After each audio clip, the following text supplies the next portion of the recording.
Hello students, I am Shweta, your maths teacher.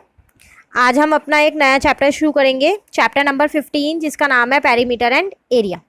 ये आपका geometry का चैप्टर है। दो चैप्टर मैंने आपको अलजेब्रा के करा दिए, चैप्टर 1 और 3। अब एक ज्योमेट्री का करते हैं, चैप्टर नंबर 15। ठीक है, जैसा कि आप देख रहे हो यहाँ नाम है पेरीमीटर एंड एरिया। तो इस चैप्टर में आपके पास दो एक्सरसाइज है, एक 15.1 और एक 15.2। एक एक्सरसाइज पेरीमीटर से रिलेटेड है और एक एक्सरसाइज एरिया से रिलेटेड है। ठीक है, तो आज हम समझते हैं कि पेरीमीटर क्या होता है। यहाँ पर एक छोटी सी डेफिनेशन दे रखी है आपको पेरीमीटर की। The distance covered along the boundary forming a closed figure when you go round the figure once is called its perimeter. मतलब अगर आप किसी भी क्लोज्ड फिगर के मतलब जो डिस्टेंस कवर कर रहे हो वहाँ से बाउंड्री के पास से जाके एक ही बार, उसको बोलते हैं पेरीमीटर। मैं आपको ये एक ना फिगर से एक्सप्लेन करती हूँ। ये रही एक फिगर, देखो ये एक ट्रायंगल बना हुआ है। मैंने यहाँ से स्टार्ट किया चलना ए पॉइंट से, ए से मैं बी तक आई, तो मैंने कितना डिस्टेंस कवर किया है, सी। मेंशन किया हुआ उन्होंने सी, तो मैंने सी डिस्टेंस कवर किया है। बी से मैं सी पे गई, यहाँ पर सी है, ये पिक में आया नहीं है पर यहाँ सी है। ठीक है, बी से मैं सी पे गई तो कितना डिस्टेंस कवर किया, ए। सी से मैं ए पे गई तो कितना डिस्टेंस कवर किया, बी। मैंने ए से ही तो शुरू किया था चलना, मैं वापसी ए पे आ गई, मेरा एक राउंड हो गया कंप्लीट। तो कितना डिस्टेंस मैंने यहाँ से चली और घूम के वापसी यहीं कितना डिस्टेंस कवर किया। तो सी प्लस ए प्लस बी, तीनों को प्लस कर दूँ तो मुझे पता चल जाएगा मैंने कितना डिस्टेंस कवर किया। तो इन तीनों को प्लस कर देंगे, वही होता है हमारा पेरीमीटर। तो किसी भी क्लोज्ड फिगर का जितना भी डिस्टेंस आप कवर करते हो उसकी बाउंड्री से, बाहर का मतलब, और एक ही बार, वो है आपका पेरीमीटर। ठीक है, अब ये तो चलो हमें पता चल गया पेरीमीटर क्या है। क्लोज्ड फिगर क्या है, ये हर बार ट्रायंगल नहीं आएगी क्लोज्ड फिगर। कोई सी भी क्लोज्ड फिगर, अगर मैं आपको एग्जांपल बोलूँ क्लोज्ड फिगर के, तो rectangle, square, triangle, octagon, pentagon, heptagon, ये सारी है क्लोज्ड फिगर। ठीक है, अब ये तो चलो ट्रायंगल की बात हो गई। जैसे मैंने अभी आपको एग्जांपल में बोला ऑक्टागन, हेप्टागन। ऑक्टागन पता है क्या होता है, जैसे ट्रायंगल की 3 साइड है ना, ऐसी ऑक्टागन की 8 साइड होती हैं। तो क्या मैं अगर जितनी बड़ी फिगर होगी उसके डिस्टेंस ऐसे काउंट करूं, मतलब ऐसे देखूं कि यहाँ से यहाँ तक कितना गई, वहाँ से वहाँ तक कितना गई, ये तो फिर फिगर बड़ी होगी तो दिक्कत होगी। तो आपको क्या करना है, इन सब से रिलेटेड कुछ फॉर्मूलेज हैं जो फॉर्मूले के हेल्प से हम पेरीमीटर निकाल सकते हैं।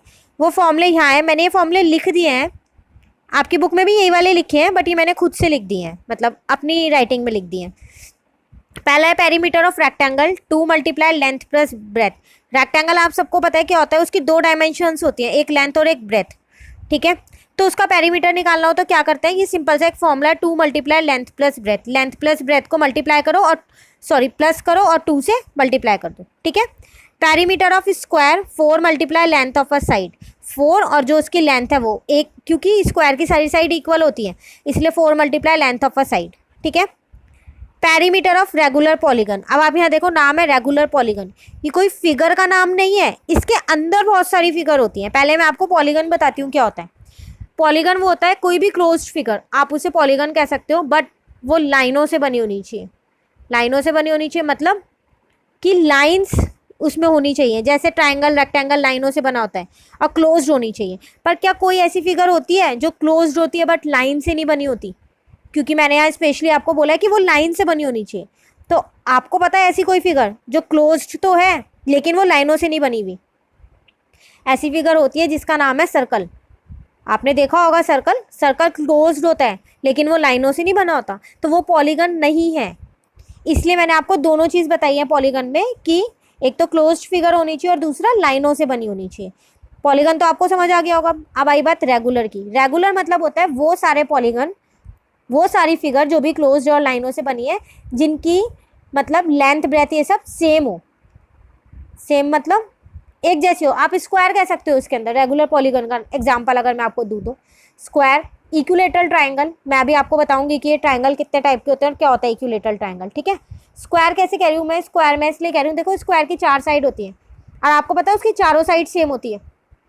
तो जिस भी फिगर की सारी साइड सेम हो, अब वो क्लोज्ड और लाइनों से बना हो, वो है रेगुलर पॉलीगन। और इसका सिंपल सा फॉर्मूला है, जितनी उसकी साइड है वो मल्टीप्लाई जो उसकी लेंथ है एक साइड की, क्योंकि सारी साइड की लेंथ सेम ही होगी। तो ये इसका फॉर्मूला है। ठीक है, अब मैंने आपको बोला था ट्रायंगल का बताऊंगी, पहले मैं आपको ट्रायंगल बताती हूँ। देखो ट्रायंगल 3 तरीके के होते हैं, होते तो वैसे हमारे पास 3 से ज़्यादा है, बट आपको यहाँ 3 तरीके के ही पता होने चाहिए, तो मैं आपको 3 ही बता दूँ। ठीक है, 3 तरीके के ट्रायंगल होते हैं अकॉर्डिंग टू, मतलब एंगल पे भी डिपेंड होते हैं ये और साइड्स पे भी। तो साइड के बेसिस पे बता रही हूँ मैं, 3 तरीके के होते हैं, इक्विलेटरल, आइसोसेलेस एंड स्केलन। तीनों अलग अलग होते हैं। इक्विलेटरल ट्रायंगल वो होता है जिसकी तीनों साइड सेम हो, मतलब सेम डिस्टेंस लेंथ हो इनकी तीनों की। आइसोसेलेस ट्रायंगल वो ट्रायंगल होता है जिसकी 2 की लेंथ सेम होती है और 1 की अलग होती है। अब वो डिपेंड करता है, कोई सी भी 2 हो सकते हैं। अगर आपको फिगर गिवन है तो आपको वही 2 लेनी है, लेकिन अगर आपको फिगर गिवन नहीं है तो आप कोई सी भी 2 साइड उसकी इक्वल ले सकते हो। ठीक है, स्केलन ट्रायंगल वो ट्रायंगल होता है जिसकी तीनों साइड अलग होती हैं, जैसे एक साइड 5 सेंटीमीटर, एक 4 सेंटीमीटर, एक 3 सेंटीमीटर, तीनों अलग है। आइसोसेलेस में 2 5 1 4 कर दो, 2 सेम हो गई, एक अलग हो गई। इक्विलेटरल में तीनों 5 5 कर दो, तो वो इक्विलेटरल हो गया। ठीक है, तो ट्रायंगल्स आपको पता चल गए 3 तरीके के कौन कौन से कैसे होते हैं। उसके बाद यहाँ 2 फॉर्मूले मैंने एरिया के लिख दिए हैं, ये आपको नेक्स्ट एक्सरसाइज में हेल्प करेंगे, बता देती हूँ फिर भी मैं यहाँ। एरिया ऑफ रेक्टेंगल है लेंथ इंटू ब्रेथ, सिंपल सा है। एरिया ऑफ स्क्वायर है साइड इंटू साइड। ठीक है, अब मैंने आपको पेरीमीटर ऑफ ट्रायंगल नहीं बताया। पेरीमीटर ऑफ ट्रायंगल है सम ऑफ ऑल साइड्स, मतलब इक्विलेटरल ट्रायंगल का तो यही वाला चल जाएगा क्योंकि वो रेगुलर पॉलीगन है, उसकी तीनों साइड सेम है। रेगुलर पॉलीगन भी तो वही होते हैं जिसकी सारी साइड सेम हो, उसके लिए तो है ये फॉर्मूला। तो इक्विलेटरल ट्रायंगल का तो यही फॉर्मूला है। पर बाकी जो 2 ट्रायंगल रह गए आइसोसेलेस और स्केलन, उसके लिए क्या करें, तो उसके लिए फॉर्मूला है सम ऑफ ऑल साइड्स। ठीक है, और कई बार ऐसा होता है कि कुछ ऐसी फिगर आती है वो इस फॉर्मूले वाली नहीं होती, मतलब ना वो रेक्टेंगल है, ना वो स्क्वायर है, ना वो ट्रायंगल है, तो फिर हम उसमें कौन सा फॉर्मूला लगाएंगे पेरीमीटर निकालने के लिए। तो आपको कुछ नहीं करना, सम ऑफ ऑल साइड लगाना है, आपका आंसर सही आएगा, तरीका भी सही होगा। ठीक है, आपकी एक्सरसाइज में है ऐसे क्वेश्चन। अब हम एक्सरसाइज स्टार्ट करते हैं, चैप्टर हमने बेस इसका समझ लिया है, चलो अब एक्सरसाइज शुरू करते हैं। एक्सरसाइज का फर्स्ट क्वेश्चन है, find the perimeter of each of the following figure. जितनी भी फिगर है इन सबका पेरीमीटर निकालना है। पहले आपको फिगर आइडेंटिफाई करनी है कि वो कौन सी फिगर है। तो फर्स्ट फिगर ए पार्ट, मुझे देख के पता चल रहा है ये मेरा रेक्टेंगल है क्योंकि इसकी लेंथ ये रही और ब्रेथ ये रही। लेंथ और ब्रेथ रेक्टेंगल में ही होती है, स्क्वायर में तो होती नहीं है, स्क्वायर की सारी साइड सेम होती है क्योंकि। तो लेंथ 50 है और ब्रेथ 20 है। कुछ नहीं करना, फॉर्मूले में लिख देना है बस। सॉल्यूशन देखो, perimeter is equal to 2 multiply length plus breadth. Length plus breadth को, लेंथ प्लस ब्रेथ लिखा, 70 आया, प्लस करके 2 को 70 से क्या 140 सेंटीमीटर। जो यूनिट यहाँ लगी है फिगर में, आपको ये यूनिट्स लगी हुई हैं तो यही लिखनी है। ठीक है, एक और चीज़ मैं आपको स्टार्ट करने से पहले यहाँ पर ये बता दूँ, मैंने क्वेश्चन नंबर 1 में किसी भी नहीं बनाई है, लेकिन आप सब स्टूडेंट्स फिगर बनाओगे। ठीक है ना, आपकी मर्जी, अब आप क्वेश्चन में फिगर बना लो तो आंसर उसके नीचे लिखोगे तो भी ठीक है। एक बार फिगर ज़रूर बनानी है और वो भी पेंसिल और स्केल से। पेन से कोई भी बच्चा फिगर नहीं बनाएगा, जो बच्चा पेन से फिगर बनाएगा मैं उसकी कॉपी चेक नहीं करूँगी। तो ध्यान रखना, पेंसिल और स्केल से ही बनानी है। और ऐसा नहीं है बिल्कुल यहाँ छोटी सी फिगर बना दी कि वो पता ही नहीं चल रहा फिगर क्या बनाई है। थोड़ा प्रॉपरली तरीके से बनाना फिगर को। ठीक है, बी पार्ट है इसका, आपको ये पता चल रहा है कौन सी फिगर है, इसकी सारी साइड सेम है। तो सारी साइड सेम किसकी होती है, स्क्वायर की। तो स्क्वायर का फॉर्मूला क्या था, 4 मल्टीप्लाई साइड। तो 4 को किससे मल्टीप्लाई करेंगे, 17 से, क्योंकि साइड मेरी 17 है। ये ना मेरा answer, 4 multiply side, 4 multiply 17, 68 centimetre. ठीक है, थर्ड देखो, अब आप ये फिगर देख के नहीं बता सकते कौन सी है, तो आप, लेकिन आप ये देख रहे हो इसमें सब में 8 8 लिखा है। इसका मतलब ये तो आपको कंफर्म है ये रेगुलर पॉलीगन है, क्योंकि रेगुलर पॉलीगन वही पॉलीगन था जिसकी सारी साइड सेम होती है। तो रेगुलर पॉलीगन का फॉर्मूला क्या था, number of sides multiply length of each side. तो लेंथ तो मुझे पता है 8 है, नंबर ऑफ साइड्स कैसे देखूँ, कुछ नहीं, अकाउंट कर लो कितनी लाइन सेगमेंट्स हैं यहाँ पर, 1 2, डी से सी, सी से बी 3, ए से बी 4, ए से एफ 5, एफ से ई 6 लाइन सेगमेंट है। ठीक है, बस फॉर्मूले में रखना है, कुछ नहीं करना है। नंबर ऑफ साइड के नीचे 6 लिखा, लेंथ ऑफ साइड लिखी 8, 48 आंसर आ गया। अब आपको समझ में आ गया रेगुलर पॉलीगन का फॉर्मूला कहाँ लगाना है। जो फिगर आप आइडेंटिफाई नहीं कर पा रहे हो कि ये क्या है, स्क्वायर है, रेक्टेंगल है, क्या है, और उसकी सारी साइड सेम है, इसका मतलब वो रेगुलर पॉलीगन है, और सीधा ये फॉर्मूला लगा दो। ठीक है, एक और किया है मैंने इसका डी पार्ट। डी पार्ट है आपके पास। अब डी पार्ट देखो, अगर आप ये फिगर देखो तो फिर ये फिगर भी ऐसी है, पर ये आप देख लो ये रेगुलर पॉलीगन नहीं है, क्योंकि कहीं पर 4 लिखा है, कहीं पर 1 है, कहीं पर 6 है, तो रेगुलर नहीं है, तो इसमें रेगुलर पॉलीगन का फॉर्मूला नहीं लगा सकते। ना ये रेक्टेंगल है, ना ये ट्राइंगल है, ना ये स्क्वायर है। हाँ वो अलग बात है, अगर मैं इसको बीच में से ये ज्वाइन कर दूं तो ये फिगर बन जाएगी, बट मैं बिना ज्वाइन करे भी इसका आंसर निकाल सकती हूँ, तो हम वैसे ही निकालेंगे। तो जब हम आइडेंटिफाई नहीं कर पा रहे हैं ये कौन सी फिगर है और ये रेगुलर पॉलीगन भी नहीं है, तो पेरीमीटर क्या होता है? सम ऑफ ऑल साइड। सारी साइड को प्लस कर दो, 1 + 1 + 4 + 4 + 1 + 1 + 4 + 4, और ये 2 ये भी तो है, ये बड़ी वाली 6 + 6, सबको प्लस करो, आंसर आ गया। ये रहा, मैंने सबको प्लस किया, आंसर आया मेरा 32 सेंटीमीटर। ठीक है, बाकी के 2 पार्ट आप इसके होमवर्क में करोगे, मैंने 4 पार्ट किए, 2 आप होमवर्क में करोगे। ठीक है, नेक्स्ट क्वेश्चन नंबर 2 है, find the perimeter of the rectangle. यहाँ तो डायरेक्ट बोल रहा है रेक्टेंगल का पेरीमीटर निकालना है, तो पेरीमीटर का फॉर्मूला क्या था? 2 × लेंथ प्लस ब्रेथ। लेंथ और ब्रेथ ये रही, 25 + 15 कितना हुआ? 40। ठीक है ना, और 40 को 2 से मल्टीप्लाई करना है, तो कितना आंसर आएगा? 80। फर्स्ट का तो हमने डायरेक्ट निकाल लिया 80 सेंटीमीटर, बट आपको फॉर्मूले में पुट करके निकालना है। अभी देखेंगे हम, नीचे मैंने सॉल्यूशन में किया है। B part 3.6 metre 260 centimetre. सबसे पहली बात यहाँ नोट करने वाली एक चीज़ ये है कि आपको ब्रेथ सेंटीमीटर में दे रखी है और लेंथ आपको मीटर में दे रखी है, दोनों की यूनिट अलग है, अलग है ना। ऐसा हमारे पास एक क्वेश्चन चैप्टर नंबर 1 में भी आया था, मेजरमेंट वाला, जब मैंने आपको कहा था कि मैं आपको मेजरमेंट टेबल से सिखाऊंगी कि मीटर से सेंटीमीटर पे, किलोमीटर से मीटर पे जाते हैं तो किससे मल्टीप्लाई और डिवाइड करते हैं, बोला था ना मैंने आपको। ये सेम वही कंसेप्ट यहाँ लगना है, बट मैं आपको यहाँ वाला कंसेप्ट क्लियर कर देती हूँ क्योंकि ये एक ही पार्ट में है। तो देखो, मीटर से सेंटीमीटर पे जाने के लिए क्या करते हैं? 100 से मल्टीप्लाई करते हैं।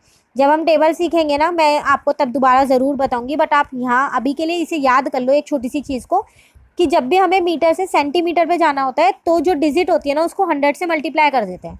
ठीक है, तो इसका मतलब अब मुझे मीटर से सेंटीमीटर पे जाना है, पर ऐसा लिखा कहाँ है कि मीटर से ही सेंटीमीटर पे जाना है, जो मैं आपको बोल रही हूँ। आप तो सेंटीमीटर से मीटर पे भी जा सकते हो, आपकी मर्जी है, आप मीटर को चेंज करो या सेंटीमीटर को चेंज करो, ऐसा कुछ नहीं लिखा है क्वेश्चन में कि मीटर को ही चेंज करना है। लेकिन मैं मीटर को इसलिए चेंज कर रही हूँ क्योंकि मीटर से सेंटीमीटर पे जाना होता है ना तो 100 से मल्टीप्लाई होता है, पर सेंटीमीटर से मीटर पे आना होता है ना तो 100 से डिवाइड होता है। मल्टीप्लाई करना मुझे आसान लगा डिवाइड से, इसलिए मैं इसको चेंज कर दूँ मीटर को। ठीक है, देखो अब कैसे चेंज किया वो देखो। लेंथ थी मेरी 3.6 मीटर, 100 से मल्टीप्लाई करना है ना मीटर से सेंटीमीटर पे जाने के लिए, 100 से मल्टीप्लाई कर दी। यहाँ से पॉइंट हटेगा तो नीचे 10 आएगा क्योंकि एक डिजिट है, इस 0 से 0 कट हो गई, तो क्या 36 × 10 कितना हो गया? 360 सेंटीमीटर। एक बार दोबारा बता दूँ, यहाँ से पॉइंट हटेगा तो नीचे 10 आएगा, इस 0 से ये 0 कट हो गई, 36 × 10 360 सेंटीमीटर। आ गई मेरी लेंथ सेंटीमीटर में, ब्रेथ तो मुझे सेंटीमीटर में गिवन थी। अब आप इजीली इसका पेरीमीटर निकाल सकते हो। 2 × लेंथ प्लस ब्रेथ, पुट किया लेंथ और ब्रेथ, हमने पेरीमीटर निकाल दिया। लेंथ की जगह लेंथ, ब्रेथ की जगह ब्रेथ, प्लस किया, देन 2 से मल्टीप्लाई किया। ए पार्ट भी आप देख लो एक बारी, जो हमने ओरली किया था। 25 + 15 40, 2 × 40 80। ठीक है, क्वेश्चन नंबर 3 देखते हैं। क्वेश्चन नंबर 3 है, find the perimeter of the square whose sides are given below. मतलब आपको पेरीमीटर ऑफ स्क्वायर निकालना है। पेरीमीटर ऑफ स्क्वायर का फॉर्मूला क्या था? 4 × साइड। ये बहुत सिंपल सा है, 4 × साइड है ना, तो 4 × साइड कितनी लेंगे? 18। 4 को 18 से मल्टीप्लाई करो, आंसर आ जाएगा। इसमें 4 को 15 से मल्टीप्लाई करो, आंसर आ जाएगा। इसमें 4 को 31 से मल्टीप्लाई करना है, इसमें 4 को 52 से मल्टीप्लाई करना है। तो मैंने आपके बी और सी पार्ट किए, मैं आपको एक बार दिखा देती हूँ। ये नहीं, 4 × साइड, 4 × 15 आंसर। यूनिट लगाना मत भूलना, मैं बार बार बोल रही हूँ आपको, जो यूनिट आपको क्वेश्चन में दी गई है वही लगानी है। और सबसे बड़ी बात, इन क्वेश्चनों में हमें सबसे पहले यूनिट ही चेक करनी होती है कि अगर हमारे को 2 से ज़्यादा इन्फॉर्मेशन गिवन है, डाटा गिवन है फिगर की फॉर्म में, तो वो सेम यूनिट में गिवन है या नहीं है। अगर आपने ये नहीं चेक किया और डायरेक्ट फॉर्मूले में पुट कर दिया तो आपका आंसर गलत हो जाएगा। ठीक है, क्वेश्चन नंबर 3 भी हो गया हमारा। अब क्वेश्चन नंबर 4 पे आते हैं। क्वेश्चन नंबर 4 है, find the perimeter of the following shapes. A triangle with side 13, 14 and 15। एक ट्राइंगल है जिसकी तीनों साइड अलग है। मैंने अभी आपको बताया था 3 तरीके के ट्राइंगल होते हैं। एक वो जिसकी सारी साइड सेम होती है, एक वो जिसकी 2 साइड सेम होती है, और एक वो जिसकी तीनों साइड अलग होती हैं। यहाँ पर तीनों साइड अलग है ए पार्ट में, तो ये कौन सा ट्राइंगल है? ये हमारा स्केलेन ट्राइंगल। अब तीनों साइड अलग है तो ट्राइंगल का फॉर्मूला क्या था? सम ऑफ ऑल साइड्स, यही था ना। तो perimeter is equal to sum of all sides, और नीचे क्या लिखेंगे? 13 + 14 + 15। देखो, perimeter of triangle is equal to sum of all sides, 13 + 14 + 15, 42 centimetre. ठीक है, नेक्स्ट पार्ट है मेरे पास an equilateral triangle. Equilateral triangle वो होता है जिसकी सारी साइड सेम होती है। तो ये एक तरीके का मेरा रेगुलर पॉलीगन है। रेगुलर पॉलीगन का फॉर्मूला क्या था? Number of side multiply length of each side, यही था ना। तो नंबर ऑफ साइड, ट्राइंगल में कितनी साइड्स होती हैं? 3। और length of each side, her side की लेंथ क्या होगी? 9 ही होगी। तो 3 × 9 27 सेंटीमीटर। ये रहा मेरा answer. 3 × length of side, 3 × 9 27 centimetre. ठीक है, सी पार्ट है आपके पास, एन आइसोसेलेस ट्राइंगल। लिख के दिया आइसोसेलेस। तो आइसोसेलेस ट्राइंगल कौन सा था? जिसकी 2 साइड सेम थी और एक साइड अलग थी, है ना। With equal sides 8 centimetre each. कह रहा है जो 2 साइड सेम होती है ना इसकी, वो दोनों 8 सेंटीमीटर की है। लिखा है with equal side 8 centimetre each. Each मतलब दोनों 8 सेंटीमीटर की है। और थर्ड साइड कितने सेंटीमीटर की है? 6। तो आप ये मत सोचना यहाँ आपको 2 ही इन्फॉर्मेशन गिवन है 2 साइड की, यहाँ तीनों साइड की इन्फॉर्मेशन गिवन है आपको। 8 सेंटीमीटर ईच लिखा है। ठीक है, तो 8 + 8 + 6 आंसर ये रहा। ठीक है, आज हम इतना ही करेंगे, क्वेश्चन नंबर 4 तक शुरू करना, बाकी का काम हम नेक्स्ट क्लास में करेंगे। Thank you, have a nice day.